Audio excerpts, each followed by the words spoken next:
Today we're going to have a go at actually ringing a bell in rounds with 6 ringers.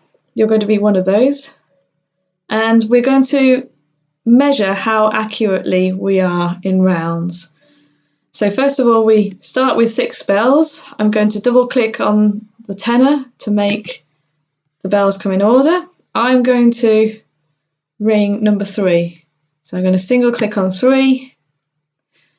The order goes out of sync, so I'll again double click on 6, and then I know that if I press the letter R, I can then move the 3rd ringer.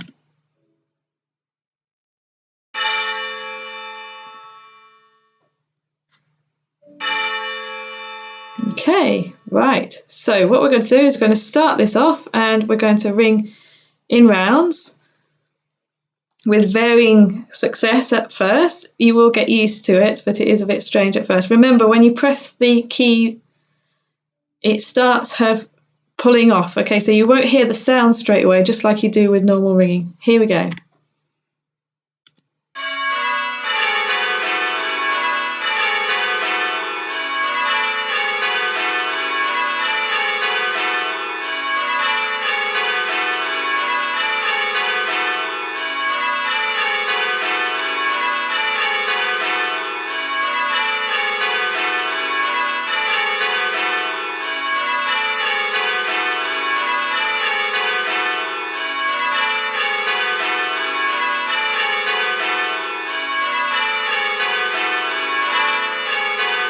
So can you see above the ringer 3 there is a coloured bar?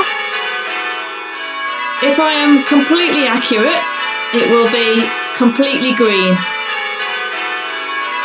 And as you can see, I'm not doing very well. If it's green, half green, that means I'm nearly there. If it's amber, means I'm not so good as green. If I'm yellow, like that, then I'm not so good. If it's red, it means I'm quite far out, so let's just, there. So I'm actually crossing over with a 4, so that's why I'm red. If the colour's on the right hand side, that means I'm late. A. And if the colour's on the left hand side, that means I'm early.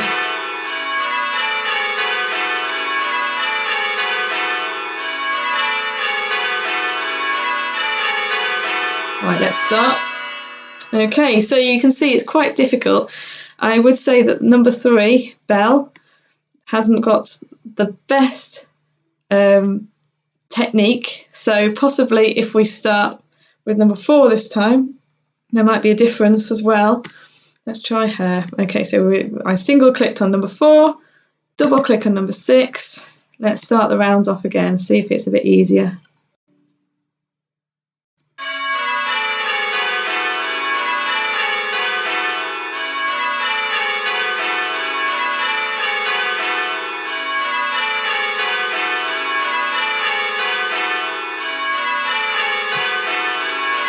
Okay, that was really interesting. I found number 4 ringer so much easier to ring.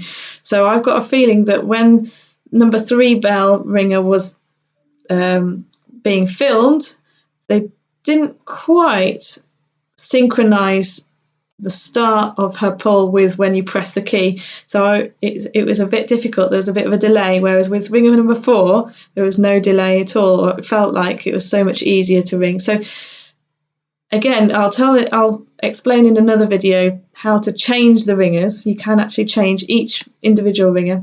They can all be the same person or they can all be different. And there's quite a variety to choose from. So what we do now is we're going to go up to the top here and it says 1, 2, 3 with little lines underneath and it says review striking. So I'm going to click on this and unfortunately, I haven't left very much. I didn't ring it for very long. Let me just try this again. Right, we're going to ring number 4 again. Here we go.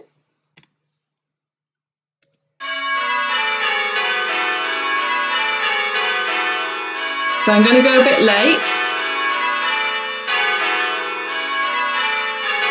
So there's gone yellow. And if I cross over, it's red. If I go a bit early, cross over that with 3. And then that's it. Okay, right, that should be enough. So we go to the 1, 2, 3 again, click on this. And as you can see, we have a graph. So this is number 4 when I started. I was pretty close. This is a grey line which you should be on. As you can see, the other ones are played by the computer, so they're really accurate. And then I was really quite late here. I was crashing into 5. And I even overtook 5 here. Then I went early, crashed into 3, and then went back to 4th position again. And you can see on the right hand side there's the colours, so it reviews what the colours were on the bars as well.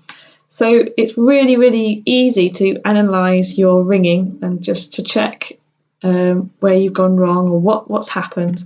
Click done, and you can see a score on the top, 5.5. This is out of 10.